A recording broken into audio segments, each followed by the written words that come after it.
நாம ஒரு வருடத்திற்கு முன்னாடி செய்த ரோஜா உதட்டு தைலத்தோட மேம்படுத்தின தயாரிப்பு தான் இந்த காணொளி. ஆமா, இந்த உதட்டு தைலத்துல பயன்படுத்திருக்க உட்பொருள் எல்லாமே எடுபிள் தான். ஏன்னா உதட்டுல தினமும் தடவர பொருளாச்சே.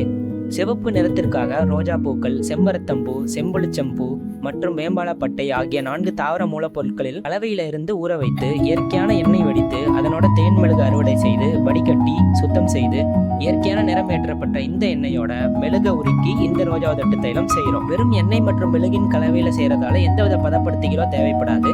நிறைய பேர் வாங்கி அன்றாடம் பயன்படுத்திட்டு வரீங்க. கொஞ்சம் கூடுதலாக நிறம் இருந்தால் நல்லா இருக்கும்னு சில தோழிகள் கூறுறதுனால இப்போ கூடுதலான மழை காலத்துல அடர் வண்ணத்துல இருக்கும் பூக்களை சேர்த்து உலர்த்தி சேகரித்து வச்சு பண்ணது. அன்றாடம் உதட்டு பராமரிப்பிலிருந்து குளிர்காலத்துல வரும் உதட்டு வெடிப்பு வரைக்கும் இந்த தைலம் பெரிதும் உதவியா இருக்கும். நம்மள்ட்ட ஏற்கனவே வாங்கி பயன்படுத்தினவர்கள் எப்படி இருந்துச்சுன்னு கமெண்ட்ஸ்ல சொல்லுங்க. நன்றி.